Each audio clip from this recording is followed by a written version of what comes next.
Hi children, welcome to the class of Neelam Sabharwal, your class 9 maths teacher. Children, we have already completed um, some parts of the geometry of class 9, which was lines and angles and triangles. We have learned the various aspects of congruence of triangles, different kinds of angles which are formed when two parallel lines are intersected by a transversal. We've also learnt about isosceles triangles, its properties. Now, children, we are going to chapter 8, which is the chapter on quadrilaterals. Now, children, you can see how the NCERT is approaching geometry. First, they talked about lines and angles. Line is a linear dimension. Angles are formed when two lines intersect each other. Triangles are formed when are formed by three arms, three vertices, and three angles. Now we are moving further with quadrilaterals, which is formed by four vertices, four arms, and four angles. So you see, NCERT has designed your syllabus, your curriculum in a very scientific manner. Okay?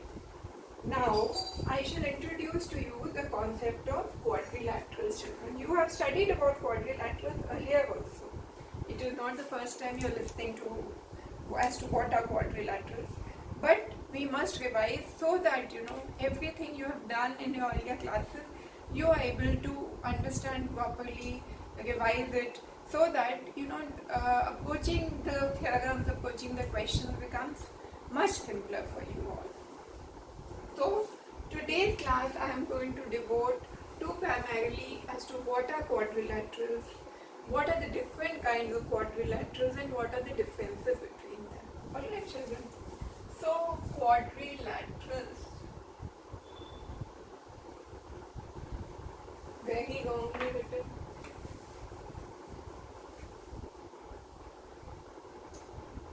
Quadrilaterals. This is, children, your chapter 8 of class 9 syllabus in your NCERT book. Okay children, what is a quadrilateral? It has four arms, it has four angles, and it has four vertices. Now, any of these figures, be it this, be it this, be it this, be it this, be it this, be it this. All these figures, children, all of them have, as you can see, they have four vertices, they have four arms, and they have four vertices. What are the four angles here? 1, 2, 3, 4. What are the four vertices here?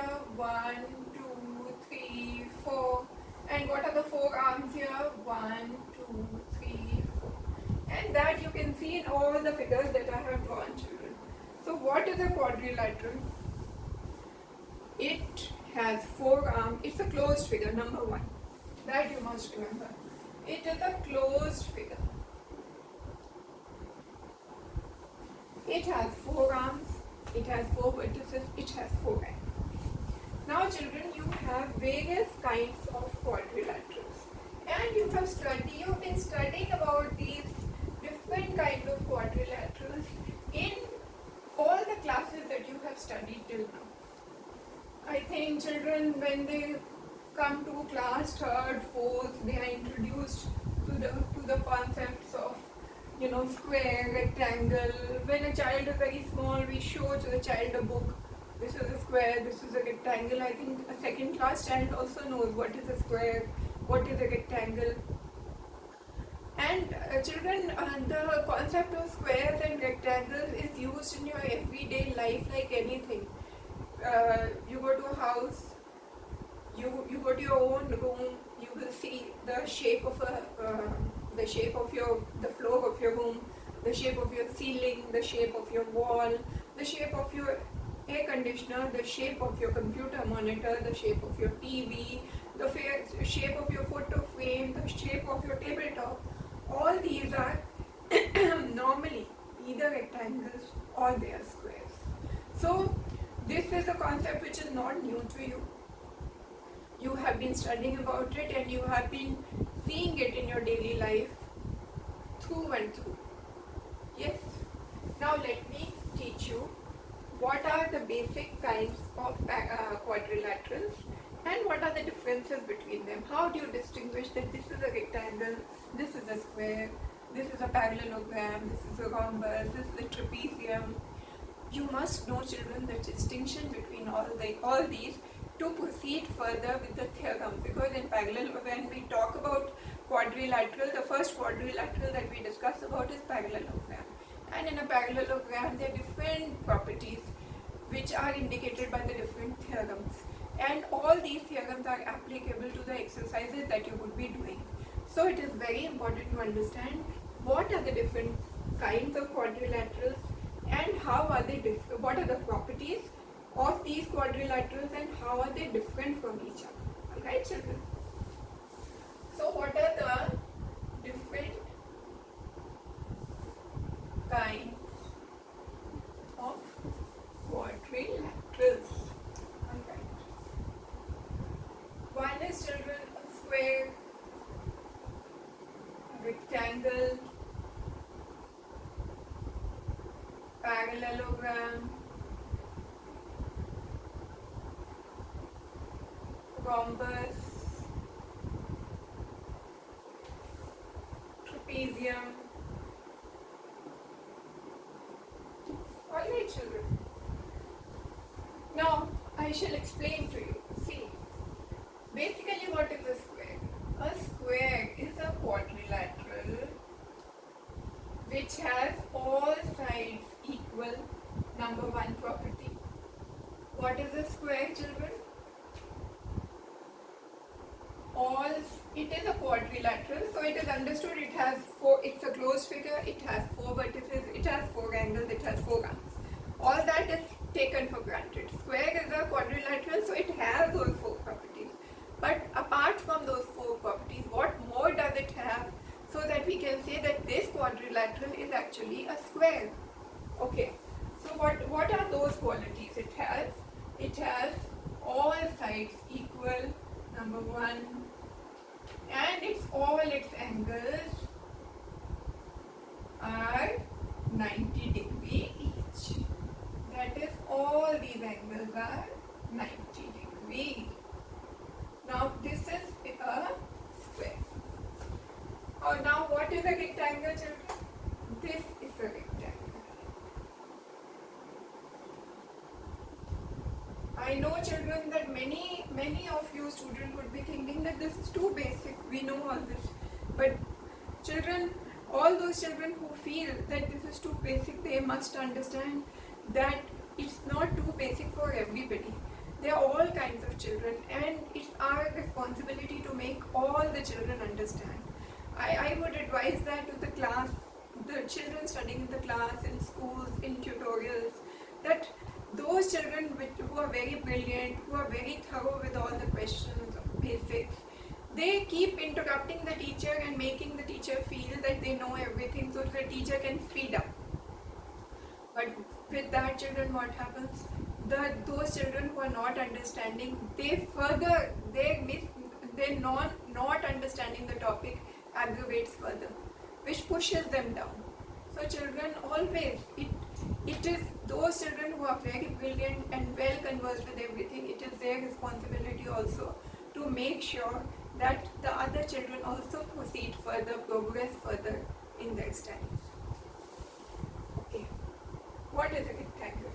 In a rectangle, children, the opposite sides are equal, number one. Yeah, in square, children, another property is that the opposite sides are parallel. Okay, children? all in a square, all sides are equal, all angles are 90 and opposite sides are parallel. Now in a rectangle, children, what happens? Opposite sides are equal, opposite sides are parallel, and all angles are 90 degree. Okay, children? So this side is equal to this side, opposite sides are equal, this side is equal to this side, all angles are 90 degree, and opposite sides are parallel. Okay, that is what, children? AB is parallel to CD and AD is parallel to BC. Alright, children? So these are the properties of a square, these are the properties of a rectangle. Now we move on to parallelogram.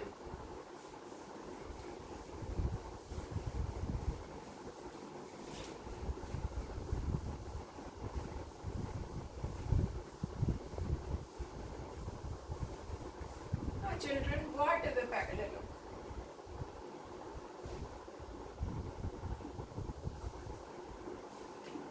A parallelogram is another quadrilateral in which, children,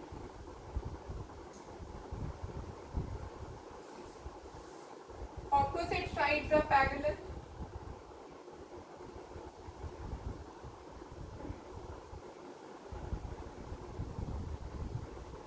opposite sides are equal,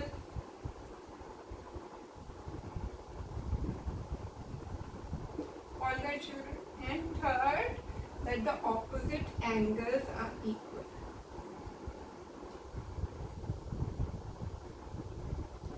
Alright, children, what does it say?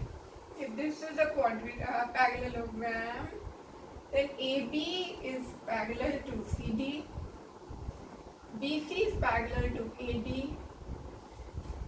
further AB is equal to CD, AD is equal to BC, that is opposite sides are equal and parallel, and opposite angles are equal, that means angle A is equal to angle C and angle B is equal to angle D. Okay, children, this is a parallelogram. Got it? Yes, got it. Fine, children. Parallelogram, opposite sides parallel, opposite sides equal, opposite angles equal. This is what makes a parallelogram. Now, children, how is this parallelogram different from a rectangle? In a rectangle also we said opposite sides are equal, opposite sides are parallel. We said that. But what we didn't say was that in a rectangle we had all the angles 90 degrees.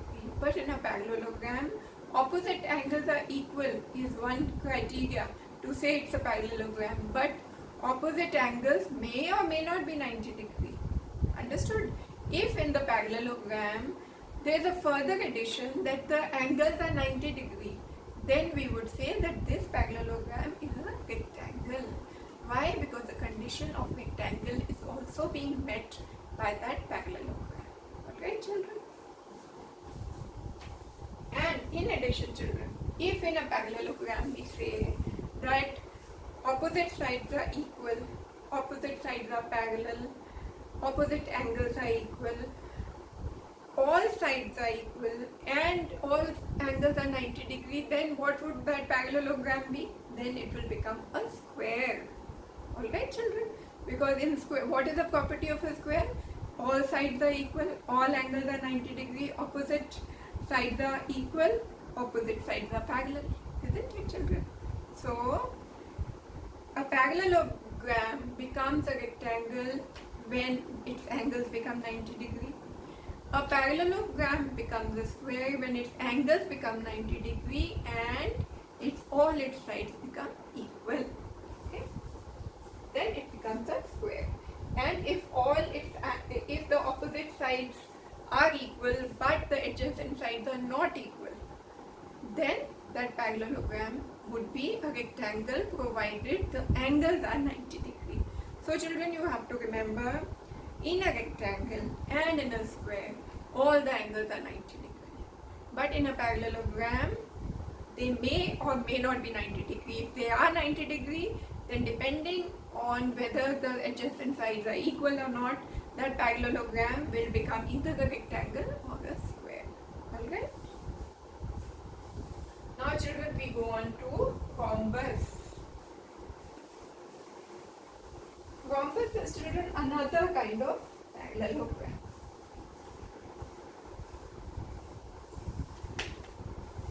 What is a rhombus?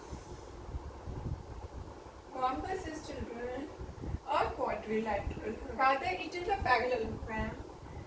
It is a parallelogram in which all sides are equal. Now children, I had just said in a square is a parallelogram with all sides equal. But I also said in a square angles are 90 degree. In rhombus, that is not the condition. Parallelogram with all sides equal and angles may or may not be 90 degree. That is a rhombus. Okay. So, what are the properties of a rhombus, children? Opposite sides are parallel.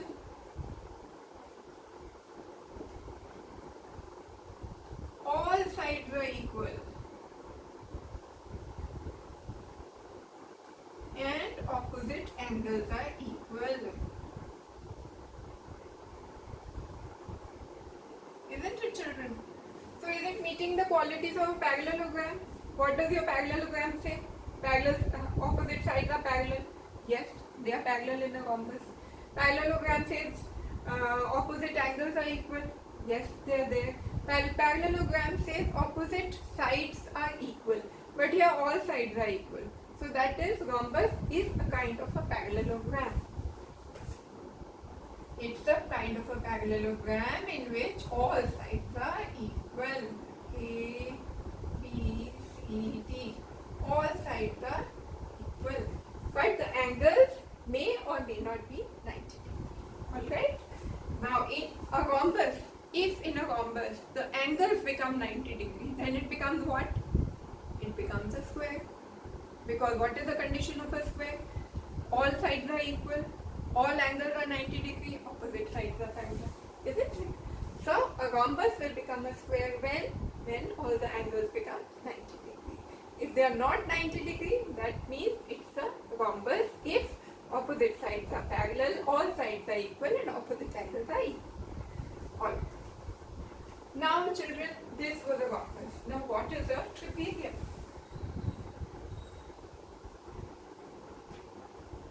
Trapezium is, children, in which the opposite sides are parallel.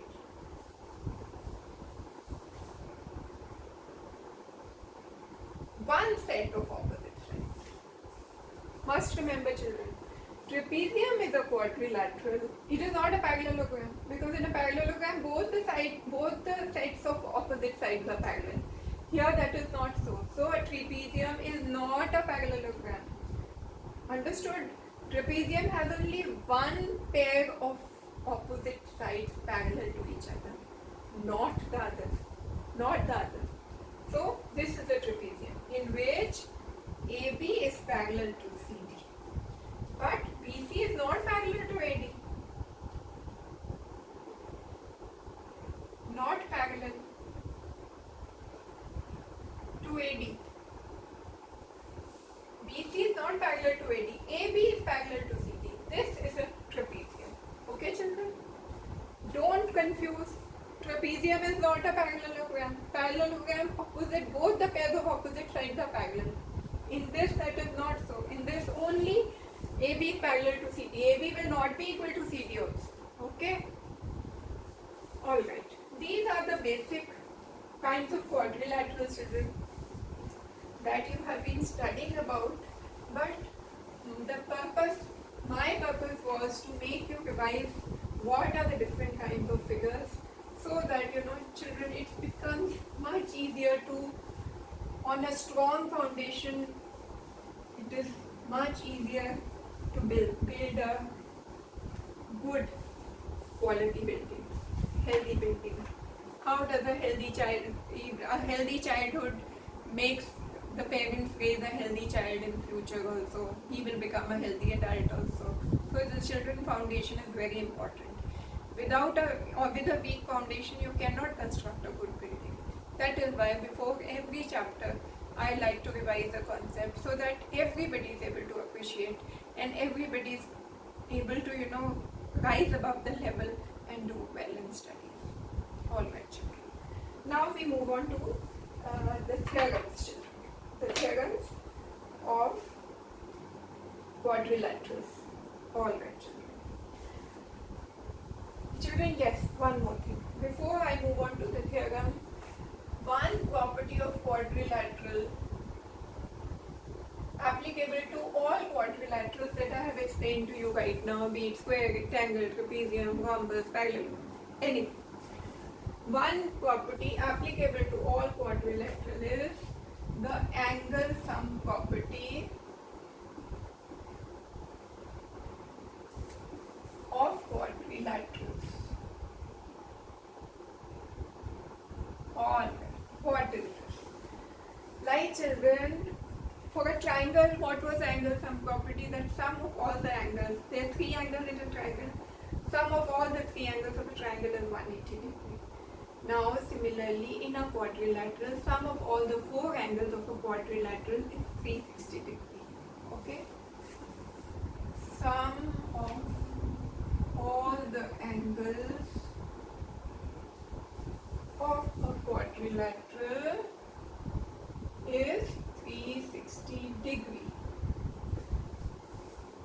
Like, children, this is a quadrilateral, A, B, C, D, and angle A plus angle B plus angle C plus angle D is equal to 360 degrees. This is called the angle sum property of quadrilaterals. Alright? Okay, now we are ready to move on with the theorems on quadrilaterals, and we shall be starting with the theorems on parallelogram first.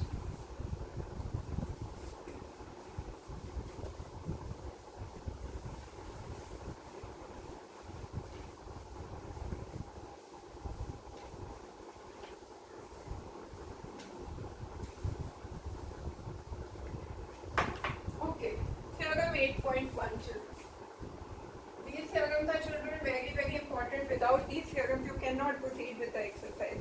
If you ever get a feeling, why should we do the theorems? We can straight on jump on to the questions. No. I make you do the theorems, I explain the theorems to you. I am not doing the examples, remember, because they are very explicitly given in the NCERT book.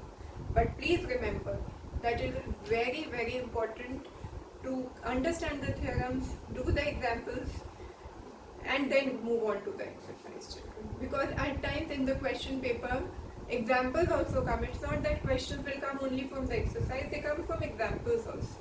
Alright? What is theorem 8.1, children? A diagonal of a parallelogram, diagonal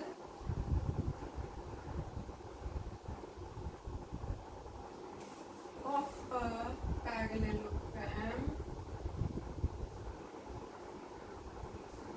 divides it into two congruent triangles. Into two congruent triangles.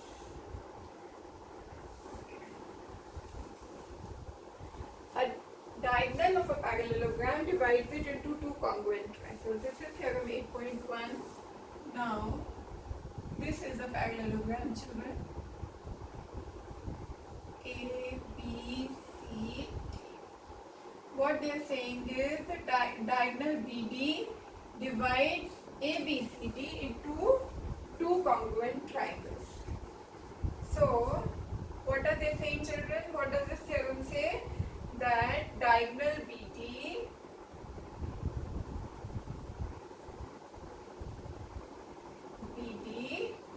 divides ABCD into two congruent triangles.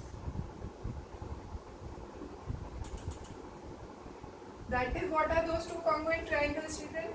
Triangle ABD and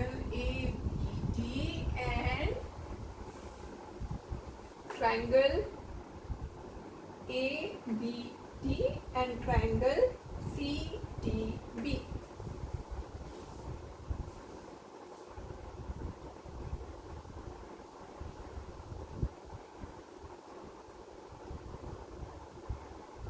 Alright, children. What the theorem says is that in a parallelogram, the diagonal BD bisects, divides parallelogram ABCD into two congruent triangles, and the two congruent triangles which are being formed by BD are which all, children? Triangle ABD and triangle CDB. Now, this is a theorem which can come as a proof also, children. That is why we will be doing the proof also of this theorem in this class. So, as is my habit, I divide these triangles which I have to prove to be congruent into two halves. This makes the understanding very simple. Alright, children, these are the two triangles which you have to prove that they are congruent. Thus, this theorem will be proved. And this theorem is very important, children. It can come in your exam. Don't think that proof of the theorems doesn't come. No, it comes. The important theorems, their proofs are given in the NCERT book, and they come also in the exam. Okay. So you have to prove that these two triangles are congruent. How do you do it, children? Do it. You know that AB is parallel to CD. That means what? This angle is equal to this angle. Okay, children?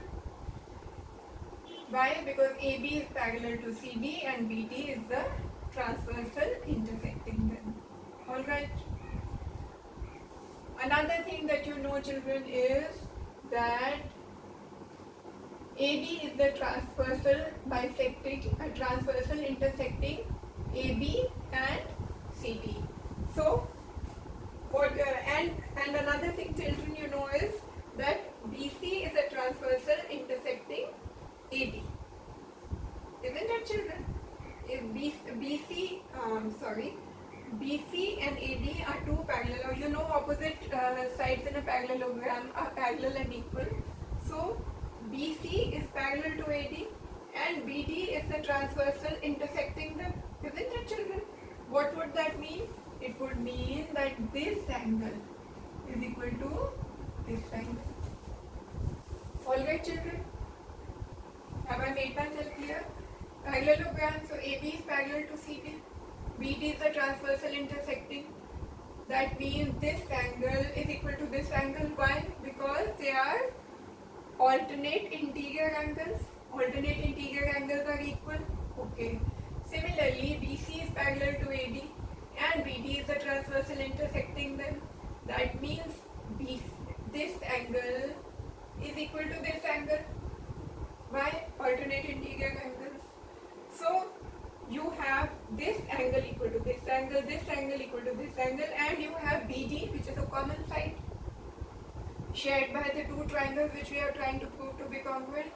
So, by angle, side angle, ASA congruence rule, triangle ABD is congruent to triangle CDB. Isn't it? Now let us write it down once I have made you understand. Okay. So in triangle ABD and triangle CDB, what all is there, children?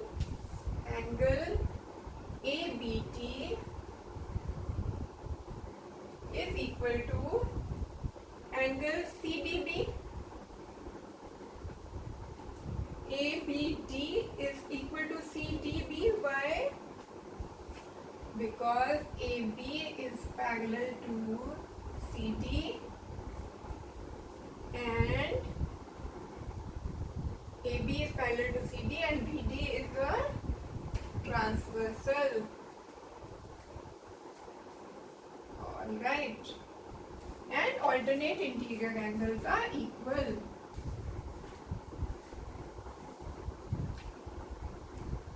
Fine, children. What next? Next is angle ADB. Angle ADB. That is this angle, children. ADB is equal to angle CBD. Why? Because CB is parallel to AD and BD is the transversal. Alright, alternate interior angles. And BD is equal to BD common side. Alright, that means what, children? By angle side, by ASA congruence rule, triangle ABD is congruent to triangle CDB. Hence proved that the diagonal of a parallelogram divides it into two congruent triangles. So we have proved that BD is a diagonal which is dividing this parallelogram ABCD into two congruent triangles, which are triangle ABD and triangle CDB. Alright, children. Hence we have proved this through which congruence rule? Through angle side. That is ASA congruence rule. Alright, children. Okay. Now, children, in our next class we shall be doing more theorems on parallelograms. Till that time, children, all the best and keep revising maths. Thank you so much. Have a wonderful day ahead.